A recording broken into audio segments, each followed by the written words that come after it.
Ladies and gentlemen, welcome back to this episode of Q&A with me, your host, Dallin Hawes. Again, this series, this podcast, this YouTube channel is all about you as a federal employee getting the most out of your benefits, your investments, your retirement so that you can retire comfortable and confident. That's what we're all about here. We're going to answer some questions that I received weeks ago. So if you have any questions, submit them in the link in the description below, and you might just be featured on a future episode. So without further ado, and today I'll give you a snapshot. We're talking about taxes and how your taxes probably are going to go up in the future. So definitely stay tuned and let's dig right in. Question number 1. They say, hey, one thing my financial advisor did to lower our retirement taxes was to convert our traditional TSP to a Roth IRA to pay the taxes now within the next couple of years. The reason was to ensure that we are not in a higher income for Medicare Part B, right? So, okay, that's not the whole question, but I'm going to stop right there because it's a long question. So, okay, let's give some background here.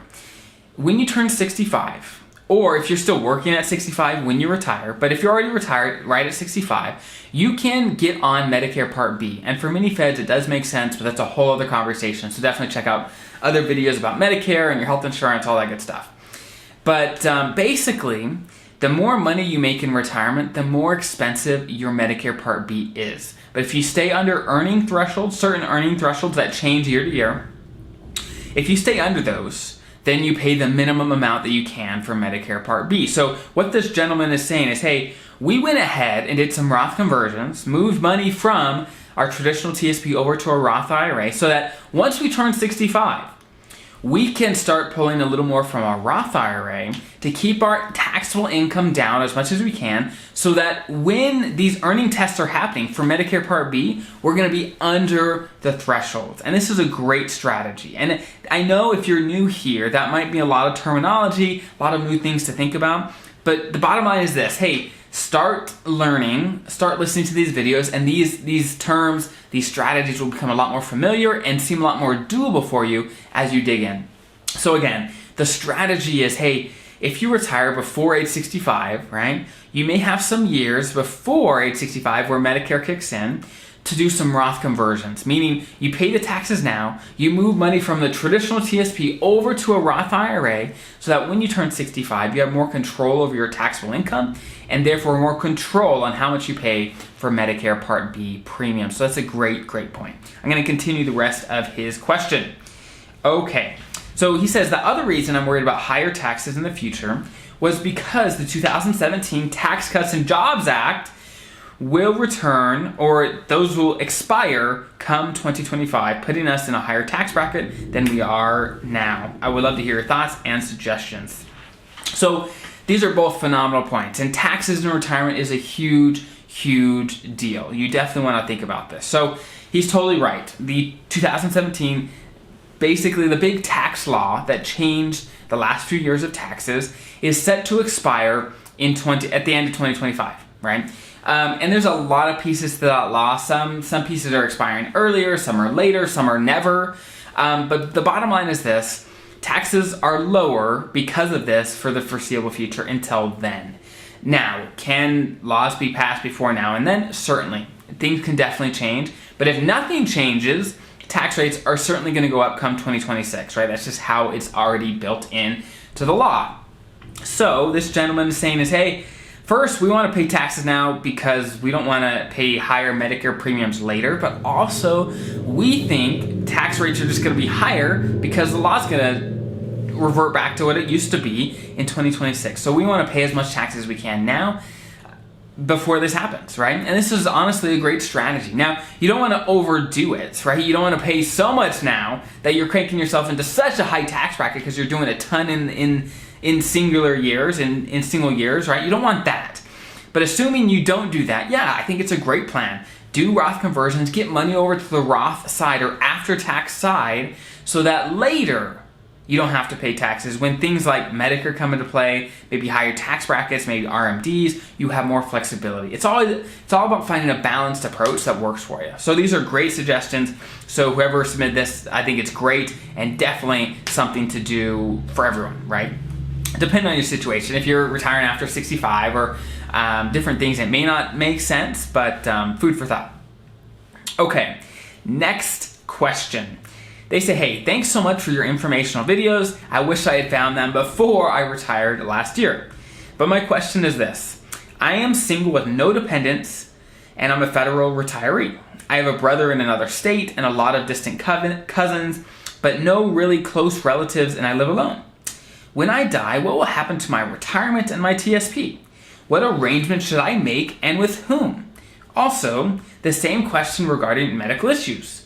If I need to go to the hospital and become incapacitated, who will make medical decisions for me? Thanks a lot. So this is one side, this is a great question. This is one side of financial planning that honestly doesn't get talked about a lot, even by me, right? Because there's so many other topics that are, I guess, funner to talk about. But when it comes to financial planning, estate planning is so crucial because we know life happens.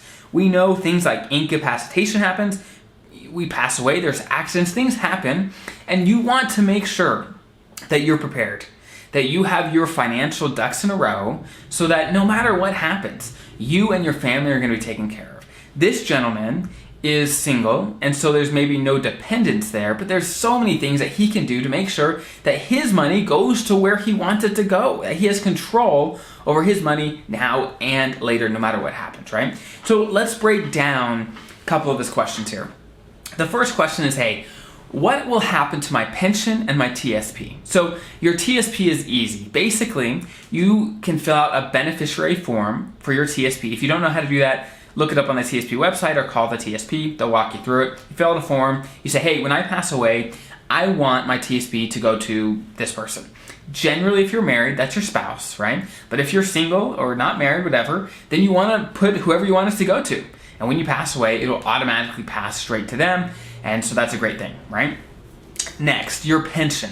Again, if you're married, if you have a survivor benefit for your spouse, it's going to go, at least a portion of it, to your spouse. If you're not married, it's a little harder to leave your pension to anyone at all. It is possible, but it does get expensive depending on the person's age and things like that. So in most cases, if you're single and you pass away, your pension basically stops, okay? It stops paying out. Next, the next question was about, hey, if I am in the hospital, I can't make my own decisions, who can make my decisions for me? And this is a great question. So there's a couple ways to do it, but basically if you sign medical directives, powers of attorney, these kinds of estate documents, then it allows whoever you appoint to make these decisions for you if you cannot, right? And so if you're worried about that, definitely get these in place. And honestly, even if you're not worried about it, get them in place. They are so crucial so that you don't put any of your relatives, your family members in uncomfortable situations where they're having to make decisions where they don't know what you actually want. Make it easy for your family. Make it easy so they know exactly what you want, and there are the documents in place to make it super easy for them to do that, to help you the best that you can if you can't make your own decisions, right? And it depends on the state exactly what documents you need, but look into it. It's medical directives, that's powers of attorneys, both financial and otherwise, basic estate documents, whether it's a will, a trust, all these things so that if you aren't around, things will happen the way you want them to happen. Your money will go to who you want it to go to. Or if you're incapacitated, that the person that you trust can make financial decisions for you so that your financial phase don't grind to a halt, right?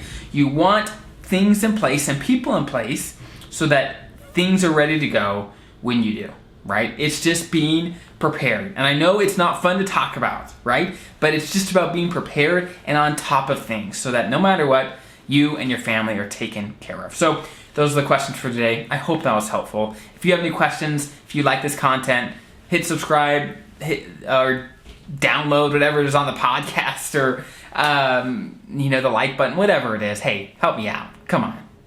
Subscribe, like the video, whatever it is.